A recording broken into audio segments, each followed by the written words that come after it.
Hello students, BA first year विषय समाजशास्त्र। इस विषय के अंतर्गत भारतीय समाज की संरचना एवं बनावट, इस टॉपिक में मैं आज मध्यकाल ले रही हूँ। मध्यकाल में राजपूत काल और मुस्लिम काल। राजपूत काल जो था वो ठाकुरों का काल था। 7वीं सदी से 12वीं सदी तक उत्तरी भारत में राजपूतों का शासन रहा। इसे मध्ययुग के नाम से भी जाना जाता है। इस समय उत्तरी भारत में अनेक छोटे छोटे स्वतंत्र राज्य बने और जो आपस में लड़ा करते थे। इस युग में संकीर्णता की प्रवृत्तियां प्रबल हुईं और नवीनता, मौलिकता तथा प्रगतिशील दृष्टिकोण का अंत हो गया था। इस युग में धार्मिक कर्मकांडों की वृद्धि हुई, उच्च वर्ग का नैतिक पतन हुआ। ये विलासी जीवन व्यतीत किया करते थे। दक्षिणी भारत के मंदिरों में देवदासी प्रथा का प्रचलन हुआ और राजपूत अपनी आन बान के पक्के थे। बाल विवाह, जौहर का प्रचलन, विधवा विवाह का अभाव एवं सती प्रथा इस युग की ही देन है। दुर्ग निर्माण कला इसी युग की देन है।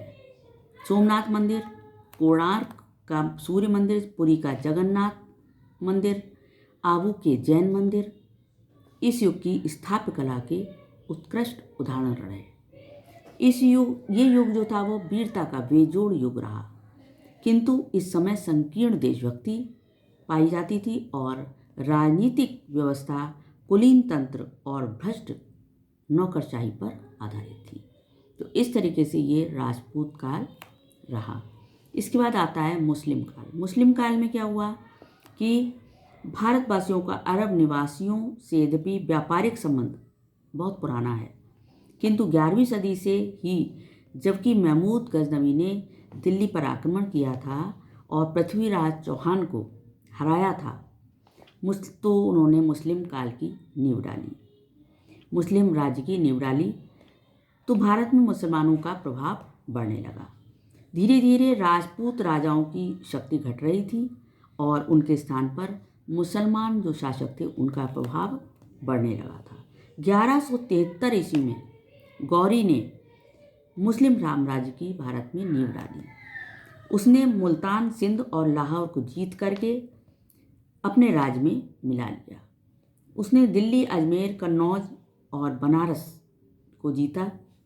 भारत में मुसलमानों के विभिन्न वंशों जैसे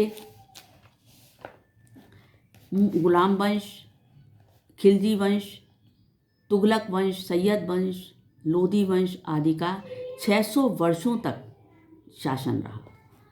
मुगल काल में अनेक प्रसिद्ध शासक हुए, जिनमें जैसे कि बाबर, हुमायूं, अकबर, शाहजहां, औरंगजेब आदि कुशल शासक थे। बाबर मुगल साम्राज्य का संस्थापक रहा और बहादुर शाह जफर इसके अंतिम शासक माने जाते हैं। मुसलमानों से पहले जितने भी आक्रमणकारी थे जैसे यवन, शक, कुषाण, मंगोलियन आदि, तो भारतीय समाज में ये सब विलीन हो गए, किंतु मुसलमानों का पृथक अस्तित्व रहा, क्योंकि दोनों के धर्म, संस्कृति, देवी देवता, खान पान और जीवन दर्शन में बहुत ज़्यादा अंतर था। अकबर ने दोनों ही धर्मों को समान स्थान दिया, समान महत्व दिया। लंबे समय तक हिंदू और मुस्लिम संस्कृति के संपर्क के कारण कला, धर्म, साहित्य, परिवार, विवाह, संगीत, संस्कृति के अन्य क्षेत्रों में बहुत कुछ आदान प्रदान हुआ। अंग्रेज़ों के भारत आगमन के बाद मुस्लिम राज्य का पतन होने लगा और मुस्लिम काल में भारत में कला, संगीत, नृत्य, भाषा और साहित्य तथा भवन निर्माण के क्षेत्र में बहुत ज़्यादा प्रगति हुई। तो इस तरीके से ये मुस्लिम काल रहा और उसके बाद आता है आधुनिक काल। ये मैं नेक्स्ट वीडियो में लूँगी। Thank you.